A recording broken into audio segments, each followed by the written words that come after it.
Hello friends, जय माँ बगलामुख जैनवासी, जय माँ तारा। आज मैंने बहुत अच्छे से अपना मंदिर अच्छे से सजाया है। माँ बगलामुखी की जो 11 लाख जप किया था उसको लाके घर में कलश के रूप में रखा है। सारा कुछ पूजा किया अच्छे से। और आज मेरे घर पे कहते हैं आज मंगलवार का दिन है। आज मेरी माँ विंध्यवासिनी का दिन है। मांडरची काड़ूबाई का, माहौरगढ़ की रेणुका माँ का, मेरी मसानी मेरी मोंगल माँ, मेरे खाटू श्याम जी का, सभी का, मेरे बजरंग बली का दिन है। और आज कहते हैं धुमावती जयंती है, साथ में मेरे ख्वाजा जी की छठी शरीफ है। कितने सारी चीज़ें हैं आज। और सबसे बड़ा कहते हैं ना, सबसे बड़ा मंगलवार है आज, चौथा मंगलवार सबसे बड़ा मंगलवार है।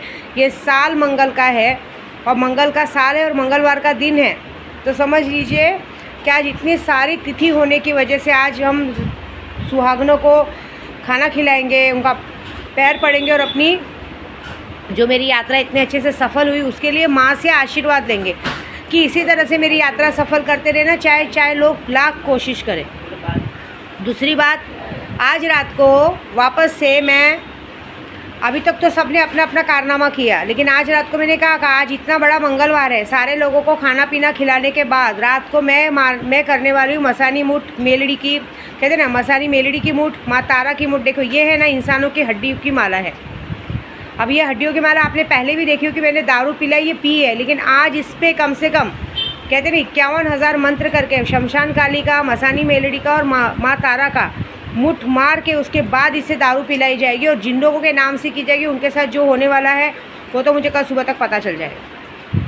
मुझे कुछ लोगों ने कहा व्हाट्सएप पे, सब पे मैसेज करके, माँ उनके नाम पे, जिनके नाम पे वीडियो बना रहे उनके नाम पे कितनी बार वीडियो बन चुकी, कितने उनको कुछ फ़र्क पड़ता है कि नहीं पड़ेगा। फ़र्क टेंशन मत लो, बहुत अच्छा फ़र्क पड़ेगा। क्योंकि कैसे ना इधर का कैसा हाल है, बार बार बेइज्जती होने के बाद भी लोग पीछा छुड़ाने को देखते हैं।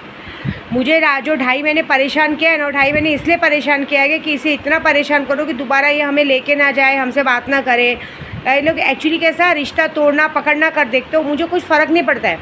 आपको पता ना, हमारे दहीसर में बोरीवली में एक मॉरिसस करके था जिसका मर्डर हो, जिसने एक जन का मर्डर भी किया और खुद भी अपने आप को गोली दे के मार दिया। क्यों मारा था मालूम है? उसने भी ऐसे ही किया था। एक औरत को बहुत सारा लाखों रुपया लूटा था।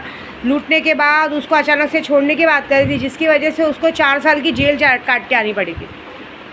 तो क्या होता है मालूम है, मेरे पास हर तरह का दाव है। अभी तो फ़िलहाल हम अपने पूजे के दाव से आजमा रहे हैं। अभी हम किसी को भी सामने से फ़ोन वोन नहीं करेंगे। सामने से फ़ोन आने दो, देखते कब तक नहीं आता और उसके बाद जो होगा वो हमें आता है अच्छी तरह से करना। क्योंकि मेरे पास उनके बाप भी बैठे हैं ना। अभी हाल ही में 2 दिन पहले मैंने दीपक केदार जी से जब बात की तो दीपक केदार जी को मैंने कहा था एक बात बताओ, आप भी जय भीम समाज के हैं, ये लोग भी जय भीम समाज हो के, जिस घर में कितना भी आदमी कचड़े में क्या गटर में भी रहता होगा, लेकिन जिस जगह रहता है उस जगह थूकता है क्या, उल्टी करता है क्या, बाथरूम तक नहीं जाएगा, जगह पे उल्टी करेगा, जगह पे हगेगा मुतेगा, इतना तक होश नहीं रहता है कि सो के उठ के कहीं पे भी पेशाब करने को देखते हैं, ऐसा कुछ होता है क्या? तो उन्होंने बोला है विद्या जी ये सब जात पात के हिसाब से नहीं है, ये है, मानता हूँ मैं, ये जो कर रहे हैं उन्होंने बहुत बड़ी गलती की है, लेकिन ये कहते हैं ना, ये आपका प्यार उन सबके सर पे चढ़ के बोल रहा है, वो थोड़ा सा उतारना पड़ेगा, बाकी कुछ नहीं। आप टेंशन मत लीजिए, आपको जब मेरी ज़रूरत पड़े आप मुझे सिर्फ बोलिएगा। आप बोलेंगे तो भिवंडी में भी हमारे बहुत सारे पैंथर सेना के लोग हैं और हमारे दहीसर कांदीवली में भी बहुत सारे पैंथर सेना के लोग हैं। मुझे जगह पे आने की भी ज़रूरत नहीं पड़ेगी, सिर्फ एक पुलिस स्टेशन में कॉल करना पड़ेगा दोनों जगह पे, और दोनों जगह से सबको उठवा के उनसे बराबर सवाल जवाब किया जाएगा। क्योंकि मैं इंसाफ के मामले में, औरतों को परेशान करने के मामले में, अगर हमारे कास्ट का भी आदमी हो ना तो हम उसको भी छोड़ेंगे नहीं। ये गलत है। कोई इंसान आपको संभाल रहा है, कर रहा है, तुम लोग उसके साथ ऐसी गंदी बदतमीज़ी करो। मैंने बोली बदतमीज़ी, ऐसी वैसी बदतमीज़ी नहीं, थूकना फेंकना। और उसी में अगर गलती से घर का फ़ोन आ जाए तो इतने शांति से और इतने सहूलियत से बात करना जिसकी कोई मर्यादा नहीं है। तो वो उन्होंने बोला ये सब इसका नतीजा नहीं है बिगड़ने का, या दारू का नशे का नतीजा नहीं है, ये ज़बरदस्ती की बदतमीज़ियाँ हैं, ये आपका प्यार सर पे चढ़ के बोल रहा है। आप टेंशन मत लीजिए, जिस दिन आपको लगेगा ना आप सिर्फ बोलिएगा किस तरह से उतारना है, वो थोड़ा सा नशा बस उतारना पड़ेगा, बाकी सब काम सही हो जाएगा। मैंने एक बात तो देखा, ये जो लोग गाली गलौज करते हैं, ये लोग जो होशियारी दिखाते ना, इनके बराबरी का कोई आदमी मिल जाता है ना तो इनकी पैंट में सुसु आ जाती, भिड़ते नहीं है ये लोग, सिर्फ औरतों से भिड़ते हैं, औरतों की माँ बहन चोदने की बात करते हैं। इनकी माँ बहन तो ऑलरेडी सबसे चुदवा के अपनी ख़राब कर चुकी हैं, है ना, इसके लिए तो अब दूसरों के लिए करते हैं। तो कोई बात नहीं। मेरे पंडित जी ने भी मुझे मैसेज किया कि कुछ खबर आई क्या? बोली नहीं।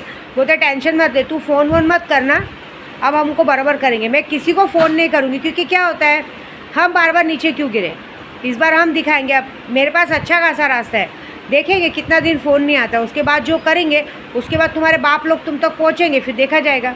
ये पूरे का पूरा जो कुनबा है ना, जो पूरा का पूरा एक परिवार है ना, जिस तरह का लोगों के साथ खेल खेलता है ना, एक बात याद रखना कि ऐसी गलती मत करना कि तुम लोगों को तुम्हारे समाज वाले तुम लोगों के खिलाफ हो जाए और तुम लोगों को ज़िंदगी भर 7 साल की सज़ा तो मिले तुम लोगों को कुनबे से भी हटा दिया जाए, मतलब गांव घर से बेघर कर दिया जाए, तुम्हारे समाज से तुम्हारा निकाला कर दिया जाए कि तुम लोग इस तरह से जो फालतूगिरी कर रहे हो। ये बात याद रखना।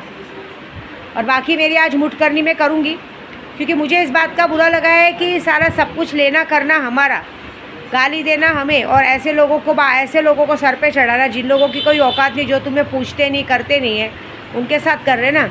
उनके बुरे वक्त, तुम्हारा बुरा वक्त आता तो देखते वो लोग तुम्हारे साथ तुम्हारा साथ देते हैं क्या। विद्या देवी अब अपनी यात्रा पे बात करेगी, और मैं पूरे यूट्यूब पे बोल रही हूँ मैं अभी सीधा। अब विद्या देवी ऐसी गलती नहीं करेगी, क्योंकि आज तक किसी माइके लाल की हिम्मत नहीं मुझे आँख उठा के देखने का। ये जो लोगों ने अपनी औकात दिखाई, इनको तो मैं रोड पर गिरवा के मरवाऊँगी। और दूसरी बात, अब मुझे यात्रा पे ऐसे किसी को भी ले जाने का शौक़ नहीं है। मेरी यात्रा मैं अकेले करूँगी, लेकिन जितने लोगों ने मेरी यात्रा बिगाड़ी है और बिगाड़ने की कोशिश की है, याद रख लेना, ये तुम्हारी ज़िंदगी का, मैंने पहले भी कहा था यूट्यूब पे, ये तुम्हारी ज़िंदगी का आखिरी टूर है, आखिरी वो है। आने वाले समय में अब ना तुम अच्छा समय देख पाओगे, ना तुम्हारे बच्चे अच्छा खाना खा पाएंगे, ना अच्छे स्कूल में पढ़ पाएंगे, ना कुछ कर पाएंगे।